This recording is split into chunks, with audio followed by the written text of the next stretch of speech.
Molt bon dia a totes i a tots. Avui per a les persones de Compromís d'Alcoi de la comarca és un dia especial. Joan Baldoví, més enllà de la quantitat d'anys que ha estat regidor al seu poble a Sueca, més enllà que ha sigut 4 anys alcalde del seu poble del 2007 al 2011, que ja de per si és un aval important, sobretot sabeu que és el diputat valencià. El diputat que defensa els interessos valencians allà a les Corts de Madrid. Perquè podria fer un recompte de la quantitat de diputats també valencians perquè han nascut ací, però que formen part tant del PP com del PSOE com d'Esquerra Unida, i el problema és que en són molts però no fan de valencians. El que fan és de la clec que necessita el seu partit per a no sols aplaudir els líders, sinó també per a defensar allò que no allò que li interessa a les persones que viuen i treballen així al País Valencià, sinó allò que li interessa, vés a saber a quins poders pertany. Anem a tractar 3-4 temes d'importància cabdal per a la nostra ciutat i la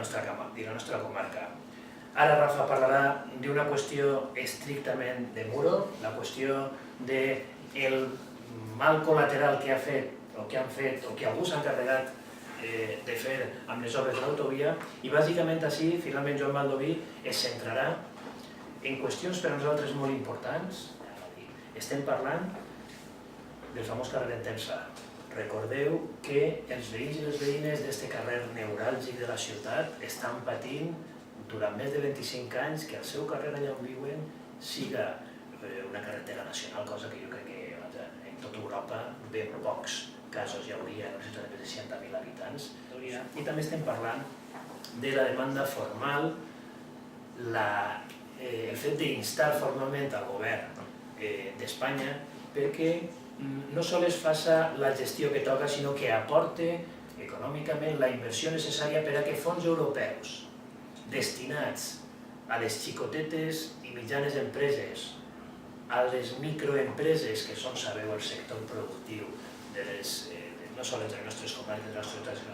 del nostre país, que puguen rebre aquests fons europeus, aquests microcrèdits, perquè es pugui dinamitzar econòmicament d'alguna manera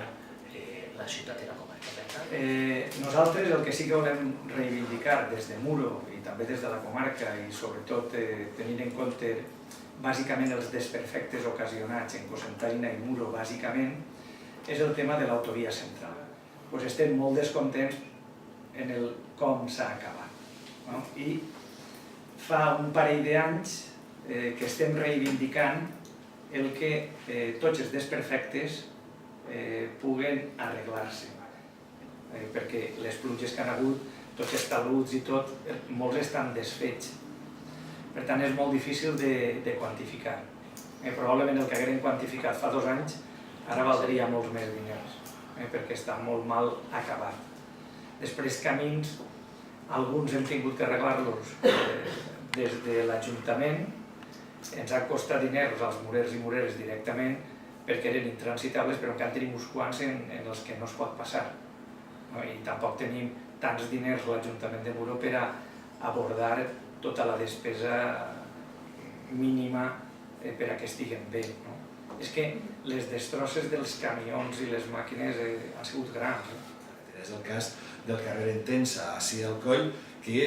el que no s'entén és que després d'haver-se fet aquesta circunvalació, els diners seguisquen sense arribar. No arriben a Sueca i no arriben al Coll. Per tant, farem una pregunta en el sentit de que quant de temps pensa el Ministeri demorar, tot i que ara ja ha donat, diríem, el carrer al Coll, quant de temps pensa demorar en donar els diners per a que es pugui rehabilitar i adesentar d'una manera, diríem, bona tot este carrer que tant i tant el necessita. En segon lloc, voldria parlar dels fondos FEDER, i en aquest sentit farem una pregunta per tal que el Ministeri d'Hisenda aclarisca si per al 2014 van a destinar fons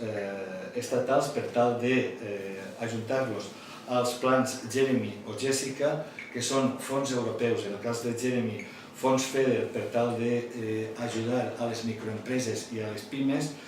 i un altre plan, el Plan Jessica, que són inversions sostenibles en zones urbanes que